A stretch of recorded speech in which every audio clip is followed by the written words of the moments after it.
And he always wanted to be a farmer, that was for sure. He was always out with us, with me and with the sheep and that. And I don't think he ever wanted to do anything else. He used to be in the rugby team. He did enjoy his rugby, that was for sure. But a month after he had his accident, he was going to go to Australia driving a combine. And I think he would have liked the life out there myself. Last time I spoke to him on that day, actually, he phoned me up taking the mick out of me or having a joke about being late, just like he normally would do. At the time I was working up on a neighbouring potato farm and we've been doing quite long hours. It was quite a difficult summer. Did the day's work and it was actually, I got a phone call from Dad. It's just so surreal really because you know, it's just a completely normal day. What are we doing tomorrow, Dad, he said. And I said, why, and, you know, and he said he wanted to do something with the cattle. He'd thought of something he wanted to do. And I said to him, well, don't worry, you ain't going to be late, are you? No, you know, I won't be late. I said, we'll have a chat at tea about it. And never come back, did he?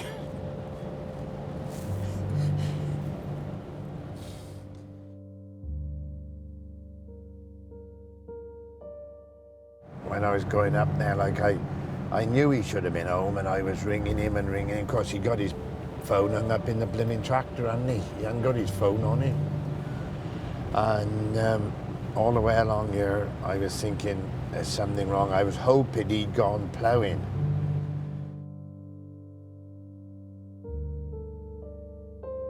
As I went over the top, I know it's foggy now, you can't see it, and I see the two tractors together. I don't say I knew what had happened, but I was really hoping that I was wrong. But when I got down the building, I wasn't wrong, worse luck. Just in view of the house and the building, I could see the tractors together, both running, fertilizer bag blowing in the wind, and I knew what had happened.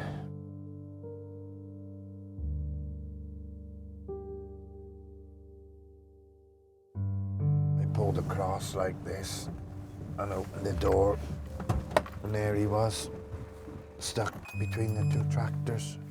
Well, I ran out and I could see what had happened. I jumped on the tractor, put it into reverse, pushed back.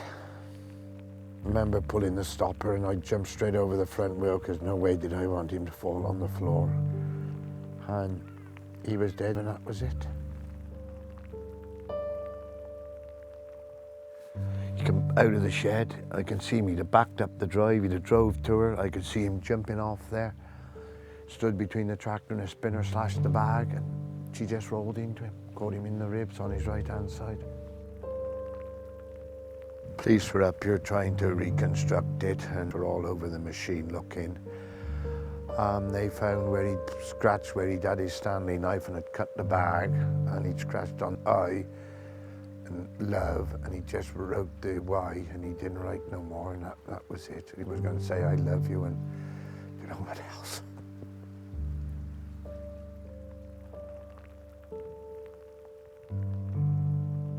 We didn't want to have to sit and bring it all back, but if it helps to make sure that somebody thinks before they rush into something that ends in tragedy, and another family that have had to go through what we've been through, then it'll all be worthwhile.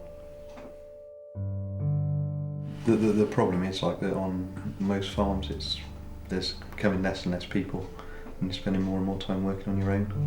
You know, more machinery. They want to do everything at 100 mile an hour, but I think you just need to try and be alert all the time, keep thinking. Because it's when you least expect it, and you don't get a second chance. These young ones think they're indestructible. Come home safely. If we'd have done that, you wouldn't be here now.